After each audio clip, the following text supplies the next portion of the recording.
David had never planned on adopting a dog. In fact, the idea had never even crossed his mind.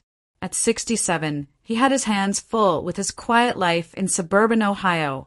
He spent most of his time reading, gardening, and enjoying the company of his wife, Monica. Their 2 children were grown up and living on their own, so things had become a bit more peaceful at home.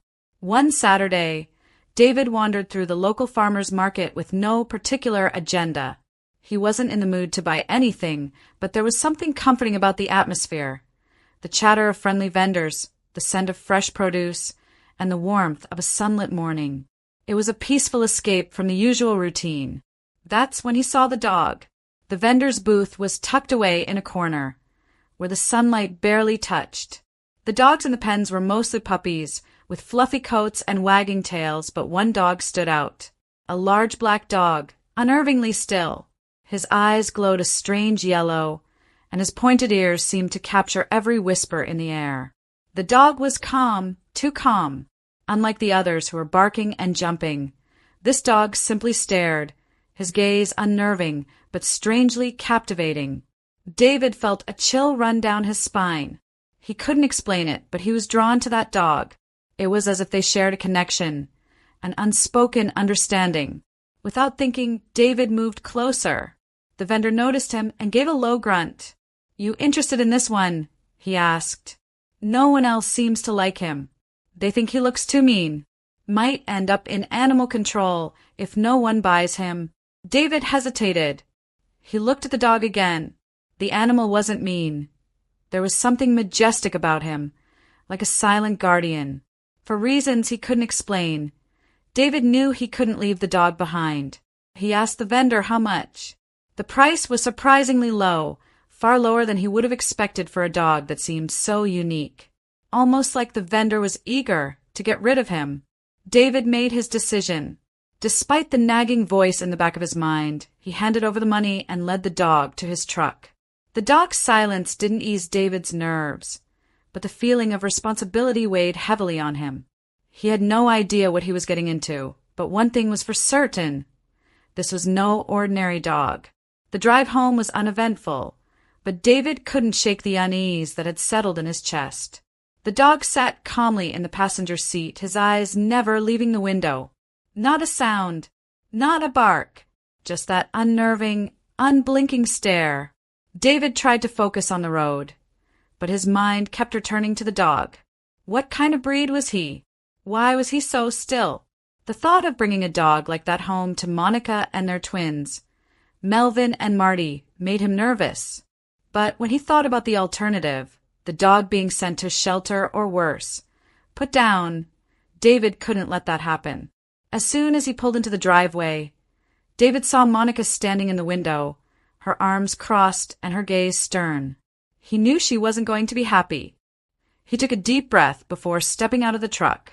The dog followed calmly, still as ever. Monica's eyes widened when she saw the animal, her expression shifting from concern to disbelief. "You didn't," she said, her voice laced with frustration. David tried to explain, but Monica wasn't having it. "A dog like that? You didn't even ask me, David. How could you bring something like that into our home, especially with the kids around?" David opened his mouth to respond, but was cut off by the loud laughter of the twins. They came running up to the dog, their faces full of excitement. "Look, Mom! Look! He's so cool! He looks like a guard dog!" Despite her concerns, Monica couldn't help but soften as she watched the boys interact with the dog. Anubis, David had already named him, was unfazed by the children's exuberance. He stood still, as if he were a silent protector, unbothered by their high-pitched voices and excited laughter. "I don't know," Monica said, her voice a little softer. "He's different, but I can see how much the kids like him." David's heart lifted slightly, but he knew the road ahead wouldn't be easy. Monica still didn't trust the dog, and she had every reason not to. There was something off about Anubis. The way he never seemed excited, never barked, and always looked so serious. Over the next few days, David couldn't shake the feeling that something was wrong with Anubis. The dog's behavior was unlike any other he had ever seen. No matter what happened, whether it was loud noises from the kids or strangers walking by, Anubis remained eerily calm, almost detached. David started to wonder, had the dog been trained? Was he a former police or military dog? Why didn't he ever react to anything? As the days passed, David's unease grew. One evening, while Monica was putting the kids to bed, David took a moment to search the internet. It typed in descriptions of Anubis. Large, black, calm, and eerily still. But nothing seemed to match exactly. None of the breeds or training methods he found seemed to fit. David decided that the only way to truly understand what was going on with Anubis was to take him to the vet. But when he arrived at the clinic, it was clear that Anubis wasn't just a strange dog. He was a cause for concern. The moment they stepped into the waiting room, heads turned. People clutched their pets closer, avoiding eye contact with David and his dog. The receptionist, a young woman with a nervous smile, looked between David and Anubis before gently asking them to wait outside. David's frustration rose. He knew that Anubis wouldn't hurt anyone unless provoked. But here he was being treated like some dangerous creature. He sighed deeply and led Anubis outside to wait. As much as it hurt him, David couldn't deny that he was starting to wonder if he had made a mistake. David stood outside, hands clenched around Anubis' leash, when something unusual happened. A man in a long coat walked past and paused when he saw the dog. "That your dog?" the man asked, peering at Anubis with a strangely calm expression. David nodded, a bit confused. The man knelt beside Anubis and gently stroked the dog's fur. "I know this dog," the man said quietly. "I'm the senior vet here. There's something about him I need to check out." David didn't know what to make of it. Why did this man seem so calm? Unlike everyone else who was terrified, this man wasn't even fazed by Anubis' intimidating presence. He insisted on speeding up David's appointment, even though David hadn't planned on seeing this particular vet. After only a short wait, David was called in for the examination. The senior vet, dressed in full protective gear, looked at Anubis with a mixture of intrigue and something else, something David couldn't quite place. As the vet examined Anubis, David began to explain his worries, but the vet barely seemed to listen, his focus solely on the dog. Then, without warning, the vet excused himself, stepping through a door at the back of the room. David was left alone, pacing the sterile, unfamiliar space. His frustration grew as minutes ticked by. Finally, he tried the door handle. Locked. That's when his frustration boiled over. In a burst of adrenaline, he kicked the door open. The vet was standing in the adjacent room, unfazed by the chaos. But what the vet said next would turn David's world upside down. The appointment at the vet's office wasn't something David had been looking forward to. He had hoped for a simple checkup, something to ease his mind, but he couldn't shake the feeling that something was wrong with Anubis. The strange stillness, the way he seemed unaffected by the hustle of the world, the way people reacted to him. None of it felt normal. David had left the twins at home, not wanting to cause them any unnecessary worry if something went wrong. The vet's office was busier than usual, with a flurry of activity that made the air feel thick with tension. People came and went, some pet owners looking at David and Anubis with nervous glances, as though they could sense something about the dog that David couldn't put into words. The receptionist asked David to wait in the crowded waiting room, and Anubis, as usual, sat perfectly still by his side. It was a sight that drew more stares than David liked. People put their dogs back in their carriers or tightened their grips on their leashes as if they feared Anubis might spring to life at any moment. He didn't move a muscle, not even to greet the other pets in the room. The contrast between his stillness and the energy of the other animals was unsettling. David couldn't help but feel the weight of their stares. Why did everyone react this way to Anubis? He'd never been a fan of confrontation, but it felt like the whole room was silently judging him, and by extension, the dog he'd brought into their lives. The vet's assistant eventually came over with an apologetic look on her face. I'm sorry, but we're getting a lot of complaints about your dog. People are feeling uncomfortable around him. Would you mind waiting outside? David's heart sank. He knew Anubis wasn't dangerous, but how could he explain that to a room full of strangers who were already on edge? It wasn't like Anubis was doing anything to provoke them, but his appearance alone seemed enough to set everyone on edge. David reluctantly agreed, taking Anubis outside to wait. The cold air nipped at his skin as he tried to shake off the frustration building inside him. It wasn't fair. Anubis didn't deserve to be treated this way. He had done nothing wrong. He had simply come into their lives, offering an unspoken calmness that was foreign yet comforting. But to the world around them, he was a threat. It wasn't long before a man in a long coat walked by and paused when he saw Anubis. David tensed, but the man didn't recoil like everyone else. Instead, he seemed oddly intrigued.